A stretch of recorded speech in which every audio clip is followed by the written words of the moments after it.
விஜய் அழைச்சி ஆட்சி அமைக்கிறது சொல்லியிருக்காரு. மெஜாரிட்டியை நீங்கள் நிரூபிக்கணும். இந்த மெஜாரிட்டி நிரூபிக்கிற ஒரு விஷயத்துக்கு வந்ததுன்னா இதில் விஜய் பண்ணது ஆர்வ கோளாறுன்னு சொல்றதுக்கு ஒரு சின்ன உதாரணம். முதல்ல காங்கிரஸை இவங்க கூப்பிட்டுருக்கவே கூடாது. இந்த காங்கிரஸை கூப்பிட்டதுனால தான் பிஜேபி அது வேலையை காட்டும்.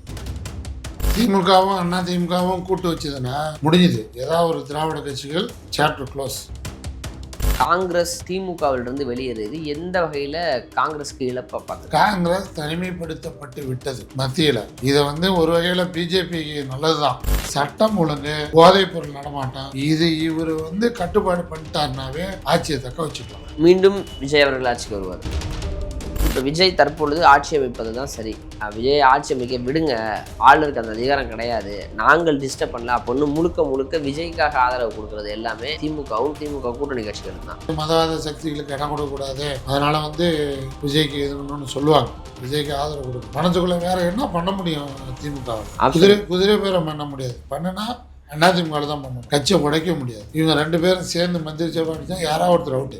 திருமாவளவன் அவர்கள் விஜய் ஆதரித்தார் என்றால் ஆல்ரெடி தலித்துகள் ஓட்டு விஜய் எடுத்தார். இப்ப ஒட்டுமொத்தமா திருமாவளவனோட முடிஞ்சது. அறம் நாடு நேயர்களுக்கு அன்பு வணக்கம். இன்று நம்மோடு இணைந்திருப்பவர் முத்தமிழ் செல்வன் அவர்கள். சார் வணக்கம். வணக்கம். தேர்தலுக்கு முந்தைய கணிப்புகளாக அரசியல் கட்சியில் இருக்கிறவங்களும் சரி, உங்களை போன்ற அரசியல் அனுபவம் மிக்கவர்களும் சரி, பத்திரிகையாளர்களும் சரி, வெகுஜன மக்களாக விஜயை குறைத்து மதிப்பிட்டிருந்துறாங்க அப்படிங்கிறத மக்கள் உணர்த்திருக்கிறாங்க. அவர் கிட்டத்தட்ட ஒரு தனி மெஜாரிட்டி வர முடியாட்டியும் அதிக சீட்டுகளை வென்று இன்னைக்கு முதல்வராகுவதற்காக செல்கிறார். ஆனால் அதில் இருக்கக்கூடிய சட்ட சிக்கல்கள் யாரும் இங்கே தடுக்கலை. சட்ட சிக்கல்கள், பல சிக்கல்கள் இருக்குது. அதை கலைத்து இங்கே அரசியல் சாணக்கியம் செய்தால்தான் முதல்வராக முடியும் அப்படிங்கிற ஒரு இக்கட்டான நிலைமையில் தவிக்கிறார் விஜய். முதல்ல அவருடைய நீங்கள் அனைவரும் கணித்தது, அரசியல் கட்சி தலைவர்களுமே கணித்தது, அரசியல் கட்சி நிர்வாகிகளும் கணித்தது தவறு அப்படிங்கிறத ஏற்றுக்கிறீங்களா?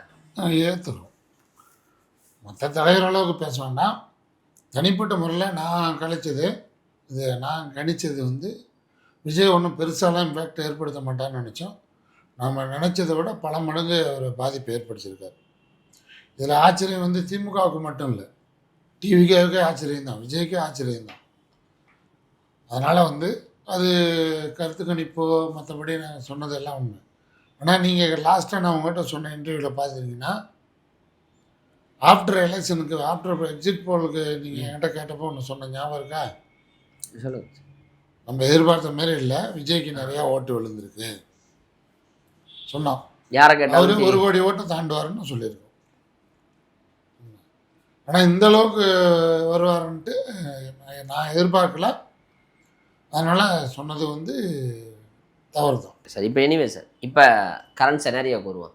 தமிழக சட்டமன்றம் பார்க்காத ஒரு விஷயமா இதெல்லாம் நடக்குது அப்படின்னு எடுத்துக்கிறதா? பக்கத்து ஸ்டேட்டில் நடந்ததெல்லாம் ரிவைண்ட் ஆகுதுன்னு எடுத்துக்கிறதா? ஏன்னா திமுகவும் அதிமுகவும் கூட்டு வைக்கக்கூடிய நிலைக்கு தள்ளப்படுது அப்படிலாம் சொல்கிறாங்க. பட் அது நடக்க வாய்ப்புகளே கிடையாது அப்படின்னு அரசியல் விவரம் இருந்தவர் சொல்கிறாங்க.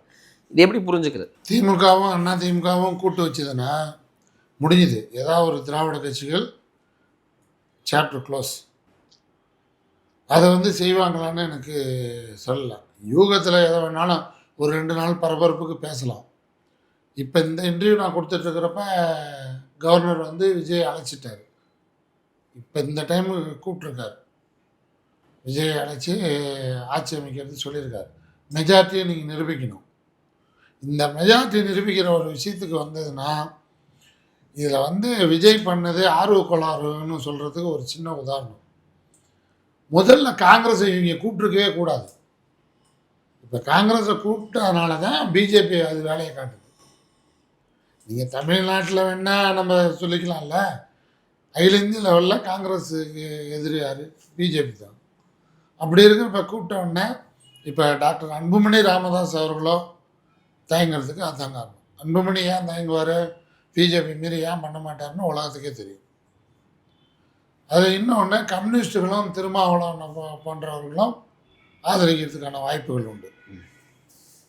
இதில் கடந்த சட்டமன்ற தேர்தலில், நடந்து முடிந்த சட்டமன்ற தேர்தலில் அதிகம் பாதிக்கப்பட்டது விஜயால் விசிகே தான். ஆமாம், விடுதலை சிறுத்தைன்னு ஒரு ஸ்டாண்டர்ட் வாக்கு வங்கியை பெருசாக பாதித்தது திருமாவளவன் தான். அதை ஒத்துக்கிறீங்களா? உண்மைதான் சார். அப்படி இருக்கிறப்ப திருமாவளவன் அவர்களே விஜயை ஆதரிக்கிறாருன்னு வச்சுக்குவோம். ஆதரிச்சாருன்னா இவருக்கு பாதிப்புகள் தான் அதிகம். ஏன்னா விஜய் சொன்ன மாரி எல்லாத்துக்கும் ஆட்சியில் பங்கு தரோம் அப்படின்னு சொன்னால் முதல்ல அமைச்சரவையில் ஏற்றுக்கலாம். பட்டு இது எத்தனை நாளைக்கு நீடிக்கும்? நீங்கள் நல்லதோ கெட்டதோ ஒருத்தருக்கு மெஜாரிட்டி கொடுக்கணும், மக்கள் முழுசாக கொடுத்துடணும். இப்போ விஜய்க்கு வந்து ஃபுல் மெஜாரிட்டி இருந்துச்சுன்னா அவர் யார் தயவையும் எதிர்பார்க்க தேவையில்லை. யாரோட தயவும் எதிர்பார்க்கலாம். அவர் நினச்சதை நிம்மதியாக செய்யலாம். இப்போ இன்வெஸ்டார்லாம் யோசிப்பாங்க, நீங்கள் இந்த மக்கள் நல இதை விடுங்க, இது ஊழல் குற்றச்சாட்டு இதெல்லாம் விட்டுருங்க. தமிழ்நாட்டை நம்பி பெரிய பெரிய ப்ராஜெக்ட் எப்படி வரும்? இப்போ எக்ஸிஸ்டிங் ப்ராஜெக்ட்டுமே அவர் கிட்டத்தட்ட ஒரு 8 லட்சம் கோடிகளுக்கெல்லாம் முதலீடுகளை இழுத்ததாக சொல்லிட்டாங்க. இப்போ அதெல்லாம் இம்ப்ளிமெண்ட் பண்ண வேண்டிய நேரங்களில் இருக்கிறாங்க. எப்படி வரும்? நான் கேட்குறேன், எப்போ ஆட்சி போகுமோ என்ன அதிகாரம் போகுமோன்னு தெரியாமல் இருக்கிற ஒரு சூழ்நிலையில் எப்படி வந்து இன்வெஸ்டார் வருவாங்க? இது அரசியலே பேச வேண்டாம், யாராக வேணாலும் இருக்கட்டும், டிவிக்கே குப்பை சுப்பை நீ யாரை வேணாலும் முதலமைச்சராக இருக்கணும். ஆனால் அந்த கட்சிக்கு வந்து ஃபுல் மெஜாரிட்டி இருந்தால் நேரம் பிரச்சனை இல்லை, இன்னும் 4 நாளில் ரெகுலரேஷன் ஆகிருக்கும். அது வந்து இன்வெஸ்டார் தைரியமாக பண்ணுவாங்க, புது புது ப்ராஜெக்ட் வரும், வேலைவாய்ப்பு. இந்த பார்க்குறதுக்கு டெய்லி சுவாரஸ்யமாக போயிட்டுருக்கு.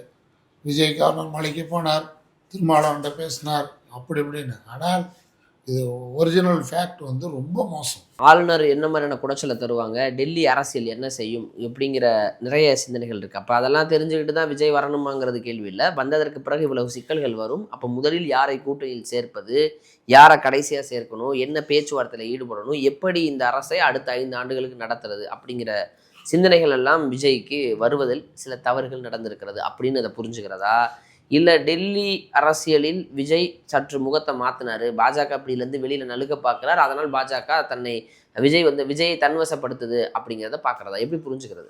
பாஜக யாரையுமே தன்வசப்படுத்துறது முதல்ல முயற்சி பண்ணுவாங்க, சாஃப்டாக ஹேண்டில் பண்ணுவாங்க. அதனோட ஒரு ஸ்டெப்பாக கூட இதை நம்ம சொல்லலாம். ஒன்று, நீங்கள் அடுத்த விஷயமாக பார்த்துக்கிட்டிங்கன்னா, விஜய்க்கு மெஜாரிட்டி கிடைக்காம அவர் சிறிய கட்சிகளை வச்சு முயற்சி பண்ணும் பொழுது காங்கிரஸ் வந்த உடனே அதை அக்செப்ட் பண்ணது மிகப்பெரிய தப்பு. இது முன்கூட்டியே மறைமுகமாக சொல்லியிருக்கலாம், நான் கடைசியாக பண்ணுறேன்ட்டு. இப்போ காங்கிரஸ் வந்ததுனால பிஜேபி அங்கே டென்ஷன் ஆகிடுச்சு. இது வந்து ஒரு இடியாப்ப சிக்கல் தான்.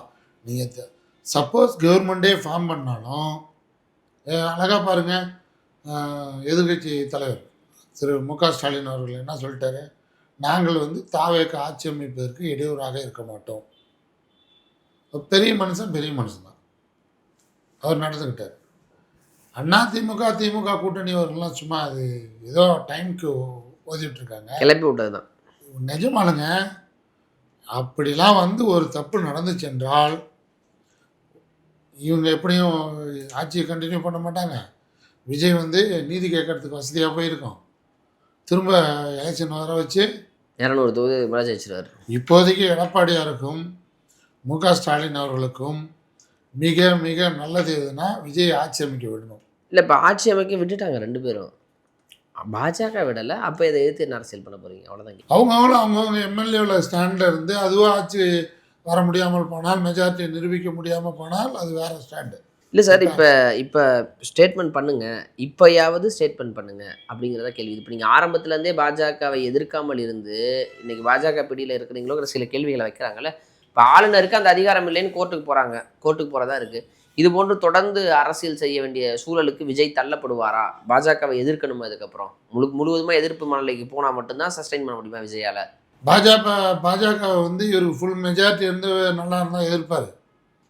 என்ன இருந்தாலும் லகான் பாஜக கையில் தான் இருக்குது. ரெண்டாவது, நீங்கள் எல்லாத்தையும் ரேண்டமாக விட்டுட்டு பாருங்கள்.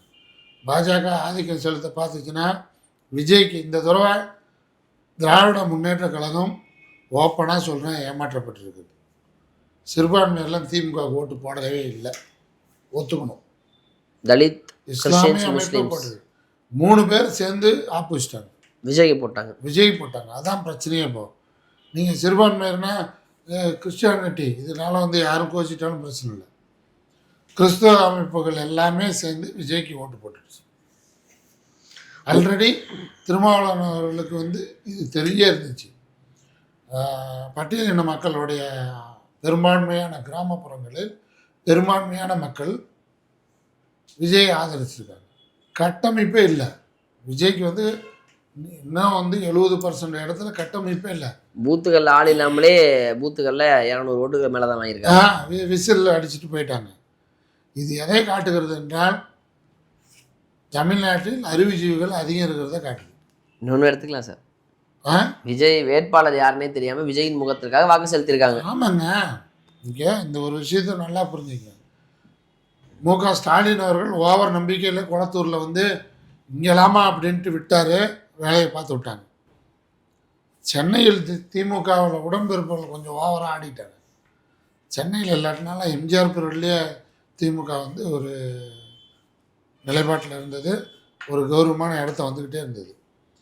அதனால் உடன்பிறப்புகள் சென்னையில் போட்ட ஆட்டத்துக்கு இது வந்து ரிசல்ட் தேவை. ஆனால் குளத்தூருக்கு அருமையாக தான் செஞ்சு வச்சு. குளத்தூர் தொகுதியில் அதிகம் நல்லது செஞ்சும் தோத்துட்டார் அப்படிங்கிறத ஏற்றுக்க முடியல. பிரச்சனையே ஓவர் நம்பிக்கை உடம்புக்கு ஓவர் நம்பிக்கை யார் கொடுத்ததால் ஓவர் நம்பிக்கை நினைக்கிறீங்க சார்? அப்புறம் சேகர்பாபு மாரி நல்லவங்களாம் கூட இருக்காங்கல்ல. என்னங்க அவர் வந்து குளத்தூர் போய் பிரச்சாரம் பண்ணுறப்ப கடைசி நாள் என்ன சொன்னார்? நான் வந்திருக்கு தேவையில்லை, இருந்தாலும் வரேன். அது நம்பிக்கை தான். இது உண்மையிலுமே மு.க. ஸ்டாலின் அவர்கள் வந்து குளத்தூரில் வெற்றி வாய்ப்பை இழந்தது இது எளிய மக்களுக்கு ஒரு பெரிய இழப்பு.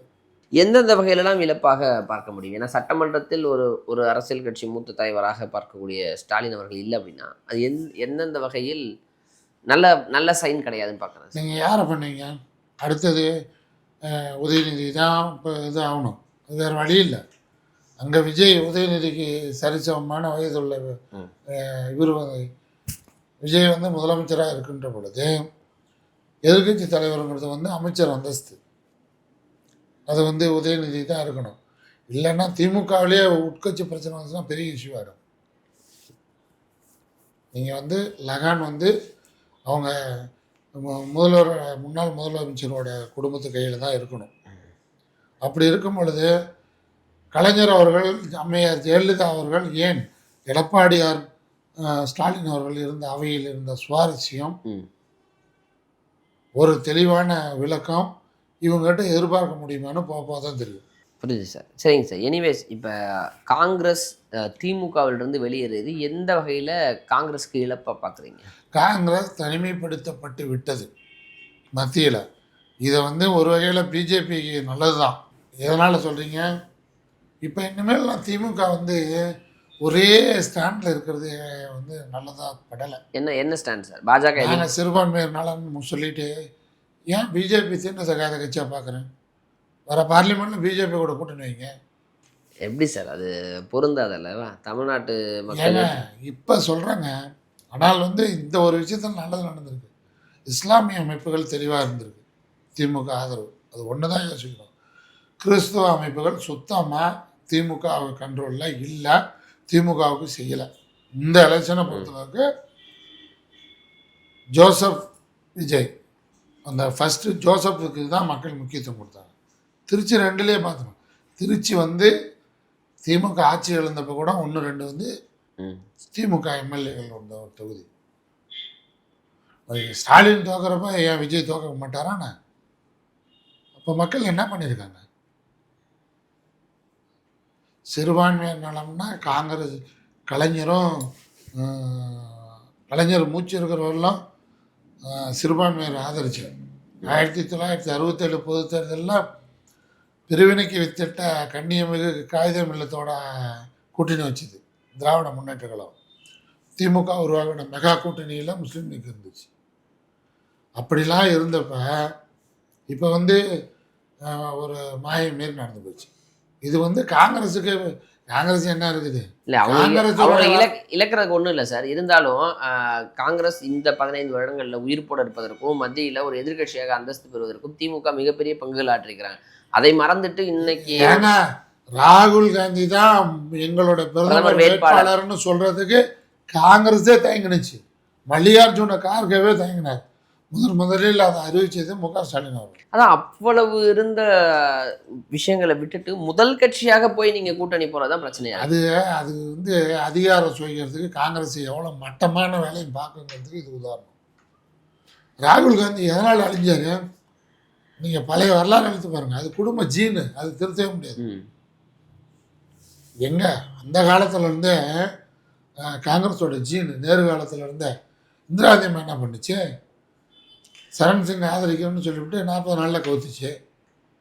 ராஜீவ்காந்தி என்ன பண்ணார் சொல்லுங்கள்? சந்திரசேகருக்கு ஆதரவு கொடுக்குற மாதிரி கொடுத்து விளக்கிட்டார். இது காங்கிரஸ். இது முன்னாடி தேவகவுடா பேரில் கவுத்தது எப்படி? சீதாராமன் கேசரி எப்படி கவுத்தார்? அதனால் காங்கிரஸை வந்து இப்போ ஒன்றும் எடுபடலை. சரி, இப்போ இதுக்கப்புறம் காங்கிரஸோட எதிர்காலம் எப்படி சார் இருக்கும்னு நினைக்கிறீங்க? அது கடைசியில் கட்ட காடு போகிறவரெல்லாம் ஊராங்க முதுகுல சவாரி செஞ்சு வண்டி ஓடிடுது. தன்னுடைய தனி செல்வாக்கை இழந்துருச்சு சுத்தமாக. அதெல்லாம் வாஸ் அவுட்டு. அமேதியில் ராகுல் தோக்கரும் போதே நீங்கள் நினைக்க வேண்டாமா? என்ன பேசுறீங்க? ஏதோ குடும்பத்துக்காக வண்டி ஓடிட்டு இருக்கு அமேதியிலே, ராபரேலியில். சரி சரி, இப்போ நம்ம பேசிக்கிட்டு இருக்கிறது அதான் காங்கிரஸ் எடுத்த அந்த தவறான முடிவு. ஐ மீன் காங்கிரஸ் ஒரு முடிவு எடுக்க. காங்கிரஸ்லாம் தவறான முடிவு எடுக்கல. அவங்களுக்கு சார் விஜய் வந்து 6 கோலம்லாம் முதல்ல அவங்களுக்கு துண்டு போட்டது பாஜக. வினையை இப்போ வந்து கவர்னர்கிட்ட அனுபவிச்சுட்டு இருக்காரு. சரி சரி, இப்போவே கவர்னர் இவ்வளோ தொல்லை கொடுக்குறாரு. மேலும் என்ன மாதிரியான தொல்லைகளை டெல்லி அரசு விஜய்க்கு தரும்? டெல்லி அரசு ஒன்று நல்லா புரிஞ்சுக்கிங்க, தமிழ்நாட்டை அது என்றைக்குமே ஆட்சி பிடிக்க முடியாது, தள்ளி தான் வைக்குது. போதாத்துக்கு இப்போ 2 திராவிட கட்சிகளும் அதிகாரத்தில் இல்லை. புதுசாக ஒரு சினிமாக்காரனை நம்பி தமிழ்நாட்டு மக்கள் ஓட்டு போட்டிருக்காங்க. அதுதான். அப்படி இருக்கிற பொழுது தன்னோட ஆதிக்கத்தை செலுத்துவதற்கு தான் அங்கே முயற்சி பண்ணும். ஆதிக்கத்தை செலுத்துவதன் மீன் மாநில உரிமைகளை பறிக்கிற முயற்சியில் தான் டெல்லி இதுக்கப்புறம் இறங்க. எல்லா மத்திய அரசாங்கம் மாநிலத்துக்கு சுயாட்சி கொடுக்கவே கொடுக்காது. கொடுத்தா நம்மளை மதிக்க மாட்டாங்கன்ட்டு காங்கிரஸ் வந்தாலும் இந்த வேலையை தான் பார்ப்போம். வராது வந்தாலும். சரி, இப்போ அந்த ஆளுநரையே புறக்கணிக்கிற அளவிற்கு ஒரு ஆளுநரை புறக்கணிக்கிறது, ஆளுநருக்கு எதிரான உரை, ஆளுநரை வெளிநடப்பு, இப்படித்தான் டெல்லி அரசை தமிழக அரசு நம்ம எதிர்த்து பார்த்துருக்கோம். தமிழ்நாடு அரசு அப்படி தான் எதிர்த்துச்சு. விஜயும் அந்த பாணியை கையாளுவாரா? அந்த அளவிற்கு டெல்லியை அணுகக்கூடிய அளவிற்கு கட்டமைப்புகள் இதுக்கப்புறமாவது இந்த ஒரு ஒரு வரைமுறை அவர்களுக்கு தெரிய வரும். கல்யாணம் நடந்திருக்கு சரியா? அந்த கல்யாண கலையெல்லாம் போகிறதுக்கு ஒரு வாரம் 1 மாதம் ஆகுதுன்னு வச்சுக்கோங்க. எல்லோரும் செட்டில் ஆன உடனே முதல்ல வரும் என்ன நடக்க போகுதுன்னு கேளுங்க. மத்திய அரசு முன்னாள் ஆட்சி செய்த திராவிட முன்னேற்ற கழகம் என்ன பண்ண தவறுகளை நாங்கள் சரி செய்து கொண்டு இருக்கிறோன்ட்டு ஒரு 6 மாதம் ஓட்டு வைங்க. அப்புறம் என்ன பண்ணுவாங்கன்னா எங்களுக்கு போதுமான நிதி வரலை அப்படிம்பாங்க. ஆல்ரெடி இருந்த கட்சிகள் கடன் வாங்கி கஜானாவை காலி பண்ணிட்டாங்க. கஜானாவை ஜெயலலிதா அம்மையார் சொன்னிச்சு 2001 வந்தபோது என்ன சொன்னாங்க? கஜானா காலி, இது போக்குவரத்து கட்டணத்தை உயர்த்திட்டு இது வந்து கசப்பு மருந்துனார். இவர் சொன்னார்ல, இவர் சொன்ன வாக்குறுதி 200 யூனிட் மின்சாரம் கொடுக்கட்டும், தமிழ்நாடு கஜானா எப்படி இருக்குன்னு பார்ப்போம். 200 யூனிட் மின்சாரம் ஃப்ரீ, மாதம் ஒரு முறை கணக்கீடு தானே? ஆமாம், மாதம் ஒரு முறை கணக்கீடு கூட இல்லை பண்ணல. அது திமுக சொல்லிச்சு. இவங்களும் சொன்னாங்க. இவங்க வந்து ஆட்சிக்கு அதிகாரத்துக்கு வரமாட்டோன்னு நம்பிக்கையில் இவங்க அடிச்சு விட்ட வாக்குறுதியில் 2500 ரூபா. அதான் சார், இப்போ மாதம் கணக்கீடு 200 யூனிட் ஃப்ரீ அப்படின்னா அது மிகப்பெரிய அளவில் நஷ்டத்தை ஏற்படும். ஈபி மூடிட வேண்டியதுதான். ஈபி மூடிட்டா அது காரணம் திமுக தான் சொல்லிடுவாங்களே. ஏன் சொல்லுவாங்க? நீ வாக்குறுதி கொடுத்து தான் வந்திருக்க. நீ என்னதான் உங்களுக்கு அபரிதமான செல்வாக்காக இருந்தாலும் விஜய் வந்தாருன்னா கரண்ட் பில்லு கட்ட தேவையில்லை. 200 யூனிட்னா மேக்சிமம் நடுத்தரமான வீடுகள்லாம் கரண்ட் பில்லே வராது. கரண்ட் பில்லு கட்ட தேவையில்லை. லேடிஸு எங்கே போனாலும் தமிழ்நாடு முழுக்க ஃப்ரீ. தமிழ்நாடு ஃபுல்லாக பஸ்ஸு ஃப்ரீ. ஸோ டூர் கிளம்பிடுங்க. கிளம்புவாங்களா? மாதம் அடிப்படை ஒரு சராசரி குடும்பத்திற்கு 2500 ரூபா மளிகை சாமான் அடிப்படை தேவைகளுக்கு போதும். மாதம் ஆனிச்சுன்னா 2500 ரூபா வருது. வேறு என்ன வேணும்? வேலையில்லா பட்டதாரிகளுக்கு 4000 ரூபா. பசங்கள்லாம் பாவம் கஷ்டப்பட்டு டான்ஸ் போட்டாங்களா, வந்துண்ணா. இன்னொன்று சட்டம் ஒழுங்காக விஜய் ஆக்க வர்றது தான் இருக்குது. இது எல்லாத்தையும் விட்டுருவோம். பொலிட்டிக்கல் ரீசன், சட்டம் ஒழுங்கு, போதைப் பொருள் நடமாட்டம், இது இவர் வந்து கட்டுப்பாடு பண்ணிட்டாருனாவே ஆட்சியை தக்க வச்சுக்கலாம். மீண்டும் விஜய் அவர்கள் ஆட்சிக்கு வருவார் கட்டாயம். அவருக்கு இருக்க அந்த ஏன்னா எல்லா பேரண்ட என்ன அப்படியே பாலாரும் தேனாரும் ஓடுன்ட்டு ஓட்டு போட்டாங்க. சந்ததியே அழிஞ்சிருமோன்னு பயத்தில் தான் போட்டாங்க. டாஸ்மார்க் போட சொல்லுங்க. டாஸ்மார்க்கை முன்னா அவரே ஸ்டெடியாக நிற்க முடியுமான்னு தெரியாது. டாஸ்மார்க் மூடிட்டு எப்படி அரசாங்கம் நடத்த முடியும்? இப்பயே பாருங்க 3 நாள்ல எம்எல்ஏ டான்ஸ் போகிறது சோசியல் மீடியாவில் வருது. எம்எல்ஏ வாள் எடுத்து கேக் வெட்டியிருக்காரு. ஒரு இது பாலியல் அத்துமுறையில் நிர்வாகிகள் கைது. பட்ட செயலாளர். ஆமாம். திமுக சும்மா இருக்குன்னு நினைக்கிறீங்களா? அவங்களும் அவங்க வேலையை காட்டுவாங்க. முதல்ல திராவிட முன்னேற்றங்கள்லாம் 1 வருஷத்துக்கு அடக்கி வாசி நாளாக அது வேலையை காட்டிட்டு தான். சரி, இப்போ விஜய் தற்பொழுது ஆட்சி அமைப்பது தான் சரி.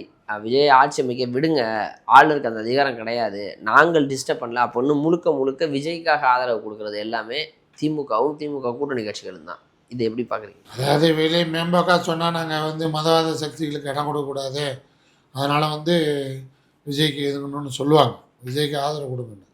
மனசுக்குள்ளே வேறு என்ன பண்ண முடியும்? திமுகவில் குதிரை பேரை பண்ண முடியாது. பண்ணுனா அதிமுகவில் தான் பண்ணணும். கட்சியை உடைக்க முடியாது.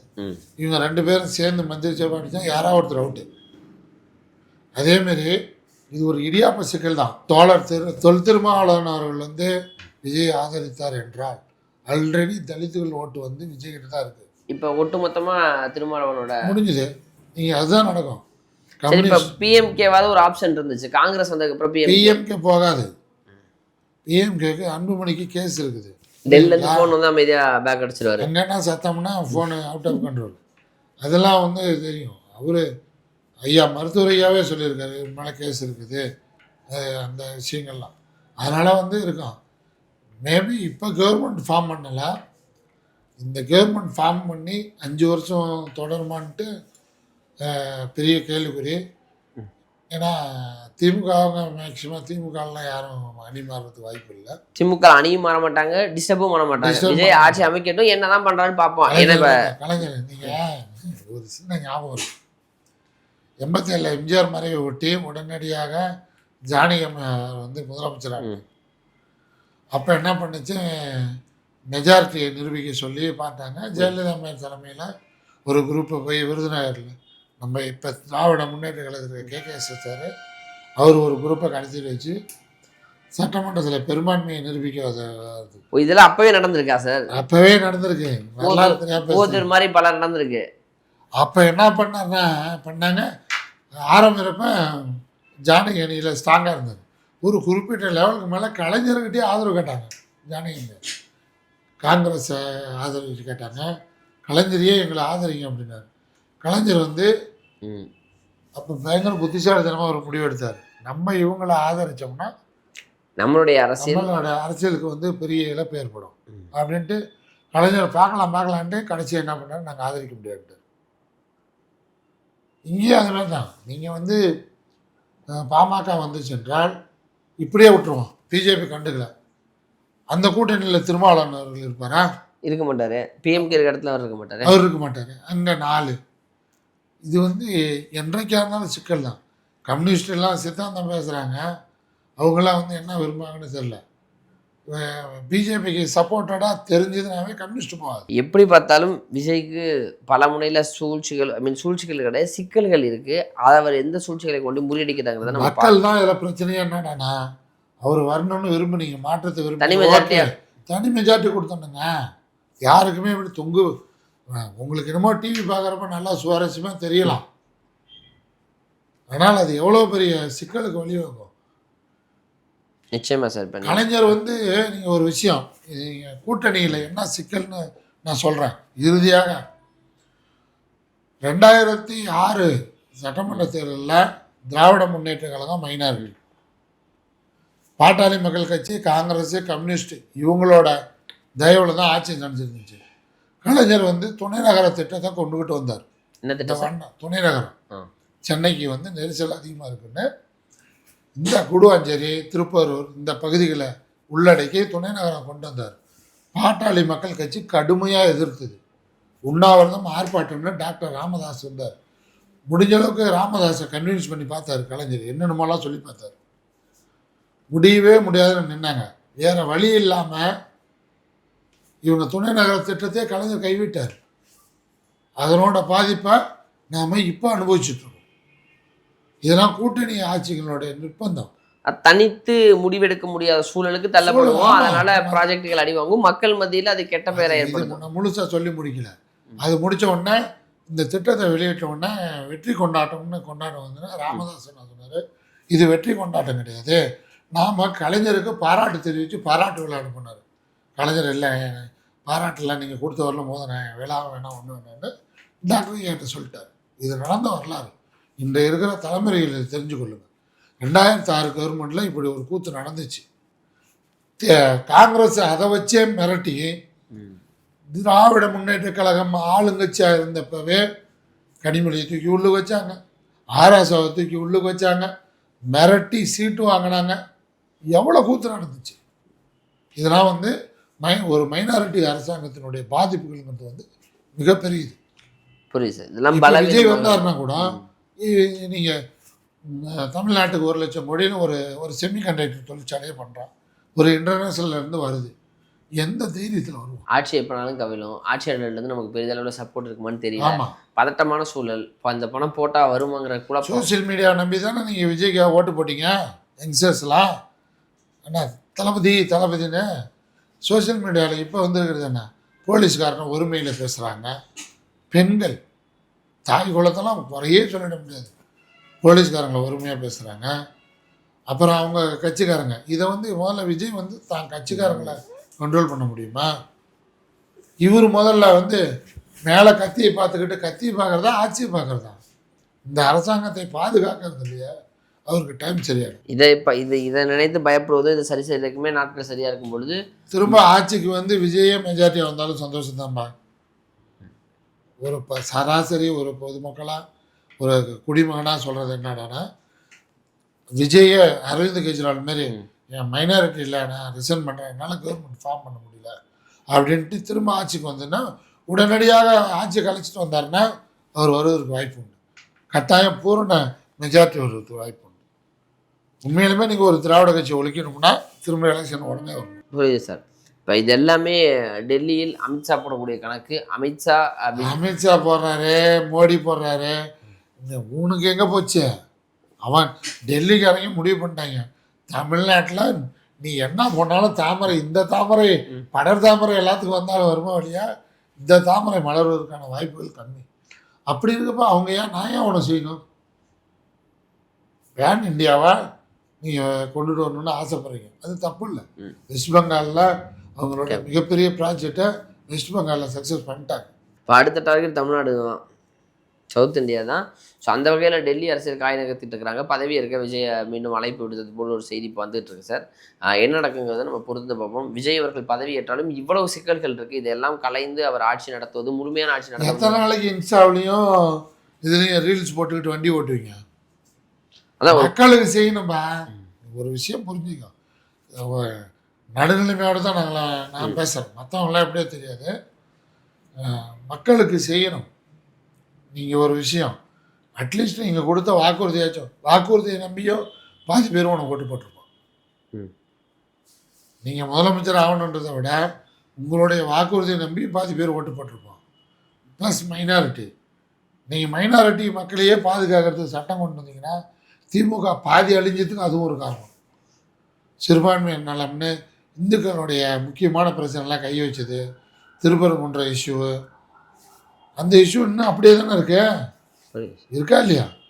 அப்போ விஜய் என்ன முயற்சி பண்ணார்? உடனே என்ன பண்ணார்? நான் வந்து ஒரு சிறுபான்மை சமூகத்தை சேர்ந்தவன், அதனால் என் மேலே இதுங்கிறாங்க அப்படின்னு சொல்லுவாரா? அனுதாபத்துக்குவாரா? சொல்லுங்கள். நிறையா விஷயங்கள்லாம் இருக்குது. அதான் சார், இப்போ நீங்கள் சொல்ல வரது புரிஞ்சுக்கிறது, விஜய் அவர்கள் இந்த கவர்மெண்ட்டை ஃபார்ம் பண்ணுறதுல சிக்கல் இருக்குது, ஃபார்ம் பண்ணினாலும் சிக்கல் இருக்குது. விஜய் மீண்டும் தேர்தலை சந்தித்தால் எளிதாக வெல்லக்கூடியவர். ஆனால் அவர் ஆட்சி செஞ்சார்னா எக்ஸ்போஸ் ஆக வாய்ப்பு இருக்குது. ஏன்னா அவ்வளவு பிரச்சனைகள் இங்கே இருக்குங்கிறீங்க. இதே தான் முன்னாள் முதலமைச்சர் ஸ்டாலின் அவர்கள் சொல்கிறாரு. ஆல்ரெடி இருக்க ஸ்கீமை தயவுசெய்து கண்டினியூ பண்ணாலே போதும் அப்படிங்கிறாரு. அதுதான் தெரிய வருது. இப்போ இவ்வளோ ஸ்கீம்ஸ் போயிட்டுருக்கு, இதை ரத்து பண்ணிடாதீங்க அப்படின்னு அவர் கேட்கும்போது ஒரு மூத்த அரசியல்வாதியாக ஸ்டாலின் அவர்களை பார்க்குறாங்க. டிவிகேவுமே அதை ஏற்றுக்கிறாங்க. எனிவேஸ் இப்போ அலையன்ஸ் செட் பண்ணி ஆட்சியை பிடிக்கிறாங்களா, அதாவது ஆட்சியில் அமர்கிறார்களா, இல்லை இது என்ன மாதிரியான போக்கில் போகுது, ஆளுநர் இப்போ மீண்டும் கூப்பிட்டுருக்காரு, ஆளுநர் மீண்டும் குடைச்சல் தராங்க, நம்ம பொறுத்து வந்து பேசுவோம் சார். நிறைய விஷயங்கள் பகிர்ந்துக்கிட்டீங்க. அதாவது துல்லியமாக தொங்கு சட்டசபையால் எந்த அளவுக்கு முதலீடுகள் பாதிக்குங்கிற விஷயங்களை சொன்னீங்க. உண்மையிலுமே வேலைவாய்ப்பு பாதிக்கும், தொழில் முன்னேற்றம் பாதிக்கும், ஏ டு இசட் பாதிக்கும். எந்த ஒரு அரசாங்கம் வந்து மைனாரிட்டியாக இருக்கின்ற பொழுது தான் பதவியை காப்பாற்றுகிறதுல தான் கவனம் செலுத்தாங்களே ஒழிய மக்கள் நலன் ரெண்டாம் பட்சம்தான். மைனாரிட்டி கவர்மெண்ட்டு விஜய்னு இல்லை, 2006 திமுகவே அதை தான் பண்ணுச்சு. கூட்டணி கட்சிகள் பிளாக்மெயில் பண்ணுவாங்க. என்ன ஒரு எம்எல்ஏ உள்ளவங்க கூட போயிட்டு கதவு திறந்துக்கிட்டு ஜாலியாக போவாங்க. முதலமைச்சருக்குன்னு ஒரு இம்பார்ட்டன்ட் இருக்காது. இதை வந்து இன்னும் ஒரு இதில் சொல்ல போனால் எடப்பாடியார் 4.5 ஆண்டுகளில் அதிமுக எம்எல்ஏகள் யாரும் எடப்பாடியாரை மதிக்கவே இல்லை. கடந்த 5 ஆண்டுகளில் தான் எடப்பாடியார் வந்து சவுக்கு சொல்லிட்டுனார் ஒழிய அப்போ வந்து அதிமுக கவர்மெண்ட்டில் இருக்கிற பொழுது எடப்பாடியார் வந்து எல்லாத்தையும் கன்வின்ஸ் பண்ணி தான் வண்டி ஓட்டியிருந்தார். இன்னும் சொல்லப்போனால் அப்போல்லாம் சொல்லிக்கிட்டாங்க எம்எல்ஏக்களுக்கு எடப்பாடியாரே பணம் கொடுத்துருக்காரு. அதுமாரி ஒரு கட்சியில் இருந்தாவே இப்போ இவ்வளோ ஏழ்ரை இருக்குது, மைனாரிட்டியாக இருந்தால். இப்போ விஜய் இப்படி மைனாரிட்டியாக இருக்கும்போது இந்த இவ்வளோ சிக்கல் இருக்குங்கிறத தான் நீங்கள் சொல்லியிருக்கீங்க சார். நம்ம இதை பொறுத்து வந்து பார்ப்போம். இப்போ மீண்டும் ஆட்சி அமைக்கிற நாள் என்னைக்கு, அதுக்கு வரக்கூடிய சிக்கல் என்னங்கிறத நம்ம பொறுத்து வந்து பார்ப்போம். நேரம் கொடுத்ததுக்கு நன்றி சார். நன்றி, வணக்கம்.